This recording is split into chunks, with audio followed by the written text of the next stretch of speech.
Assalamu alaikum, this is Dr. Hasna, and today we'll be studying the most important joint of your lower limb, known as the knee joint.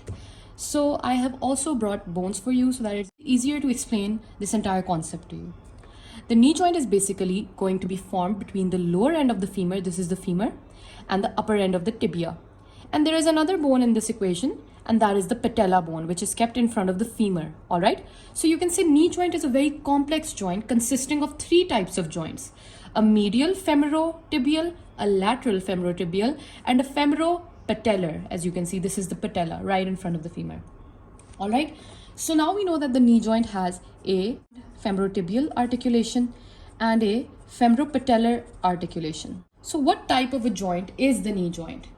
The femorotibial is condylar and the femoropatellar joint is saddle joint. Overall, it is a synovial joint with femorotibial associations being condylar and the femoropatellar being the saddle variety of joint. So now let's go ahead and talk about the various ligaments of the knee joint. And these are almost 11 in number. So the first ligament that every joint will have is the capsular ligament or the fibrous capsule of the joint. Now I'm going to write this down in points so it's easy for you to understand firstly, and secondly that you can attempt a question in perfect words. Write exactly what you need to write. I will show it to you.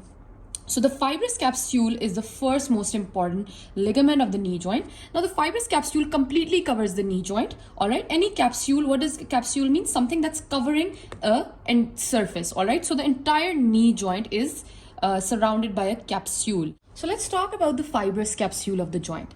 The fibrous capsule of the knee joint, basically in the femur, it extends about 0.5 to 1 centimeter beyond the articular margin. As you can see, this is the articular margin. And similarly in the tibia also, it extends beyond 0.5 and 1 centimeter beyond the articular margins of it. The fibrous capsule of the knee joint is quite weak. That's why it has the other 10 ligaments to give the strength to the knee joint. All right. So let's first talk about the fibrous capsule. The fibrous capsule basically has a femoral attachment.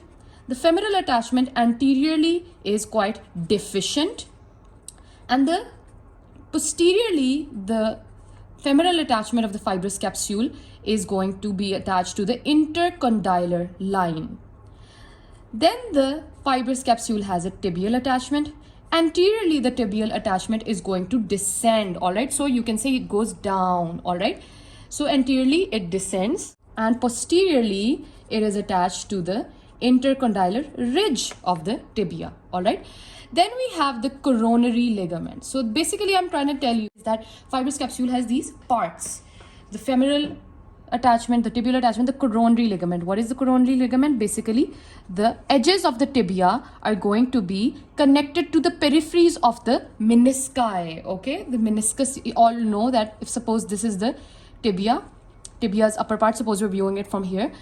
Here what happens is there are two menisci, a medial meniscus and a lateral meniscus. All right, they're almost like moon shaped. So basically the margins of the tibia's condyle are connected to the periphery of these menisci. All right, this is known as the coronary ligament of the fibrous capsule. All right. Next we have the short lateral ligament. These are basically the parts of the fibrous capsule of the knee joint, which is very important. The fibrous capsule has two openings within it. The two openings include one opening for the exit of tendon of popliteus. We will discuss this in detail later. And then we have another opening for the suprapatellar bursa. And now let's move on to the next ligament. All right. The next ligament of the knee joint is the pair called the tibial collateral and the fibular collateral. So 2 and 3. The second and third ligaments are the collateral ligaments. So we've discussed these ligaments a couple of times before. So the tibial and fibular collateral ligament are basically providing the knee joint with side to side stability. So they're like bands that are attached from the lower end of the femur to the upper end of the tibia, like that, on both sides. All right. So if it's on the lateral side, it's fibular collateral ligament, and on the medial side, it's known as the tibial collateral ligament. So just so that the knee joint does not get dislocated or on the sides. So it provides side to side stability. Let's talk about the tibial collateral ligament first. The tibial collateral ligament extends from the medial epicondyle. Inferiorly, it divides into two parts. There is an anterior part which is superficial and a deep part or a posterior part. All right, the anterior part of the tibial collateral ligament basically gets attached to the medial border of the upper part of tibia. If you all remember, we have talked about the attachments. Tibial collateral ligament is right here. In front of it lie the SGS muscles. All right, and the posterior part of the tibial collateral ligament gets attached to the medial condyle of the tibia and merges with the medial meniscus, if you remember.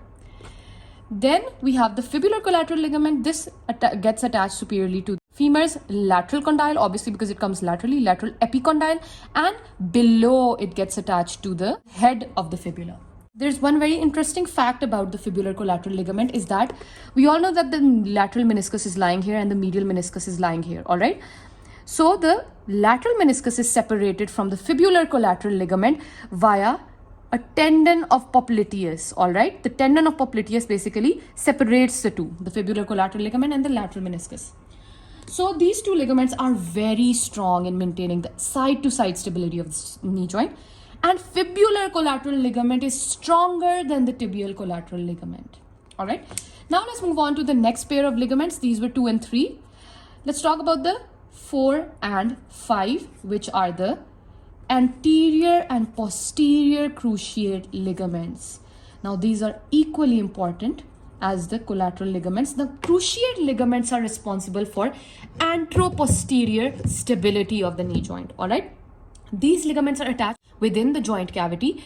Basically, the anterior cruciate ligament runs from the anterior part of the intercondylar area of the tibia and goes upwards, backwards, and laterally to attach in the lateral condyle of a femur's medial surface. I hope you can see.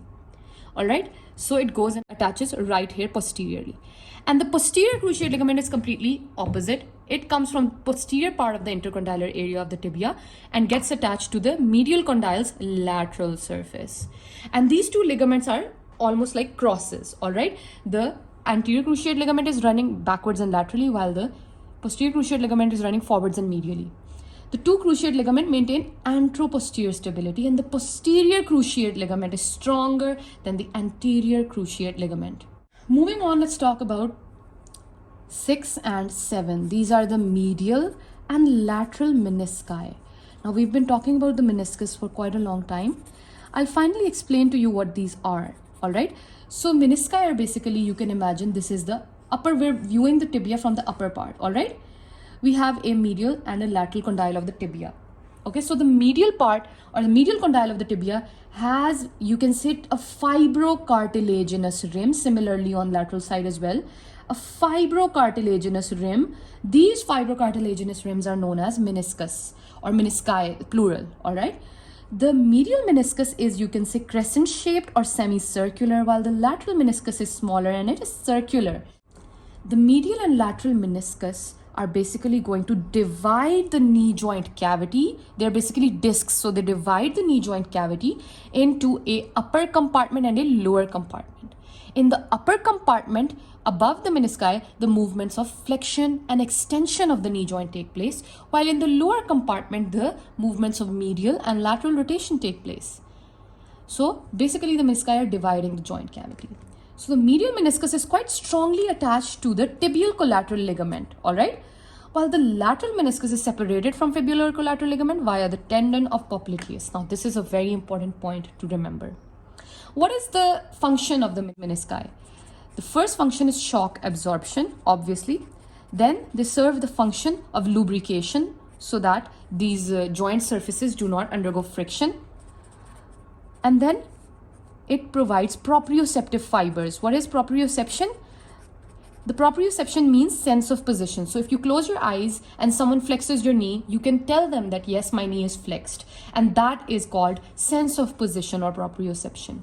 And finally, their function is to increase the congruency of the knee joint. What is congruency? Congruency is how well the two articular surfaces are attached to each other or communicating with each other, all right? And then we have another important ligament known as the ligamentum patella. The ligamentum patella is basically the central portion of the quadriceps femoris. If you all remember, there was a tendon of quadriceps femoris. Quadriceps femoris are basically the four muscles of the front of your thigh. These are the extensors of your knee joint. Quadriceps muscles, they all basically come into union to form one single tendon called the tendon of quadriceps femoris, and this gets attached to the patella. Now the central portion of this entire quadriceps femoris is known as the ligamentum patelli, and this is attached to the apex of the patella and to the upper smooth part of the tibial tuberosity. So here it comes. First, it gets attached into the apex of a patella, which is lying here, and then it goes to the upper smooth part of the tibial tuberosity and gets attached. So overall, ligamentum patella is going to be lying right here. Now, these were the most important ligaments. The rest of the ligaments include the oblique popliteal ligament. Oblique popliteal ligament is going to be posterior to the knee joint. The oblique popliteal ligament basically is going to be an expansion of the semimembranosus. This we've studied when we did the muscles of the back of the thigh. And then we have another ligament called transverse ligament, the arcuate ligament of the knee joint. So these were basically the 11 ligaments of the knee joint that were giving support to the knee joint. We all know fibrous capsule is weak, hence all of these ligaments play a role in maintaining stability of the knee joint. I really hope you understand why knee joint is such a complex and important joint now. It's not a hinge joint like the elbow was, and that is because the elbow joint has only the permission of doing the movements of flexion and extension. While in knee joint, there is an added movement called the medial and lateral rotation, which we will talk about in the next video when we discuss the basic movements of the knee joint. So thank you so much for watching today's lecture. Really hope you understood well. See you in the next video where we discuss the movements of the knee joint and some important clinicals.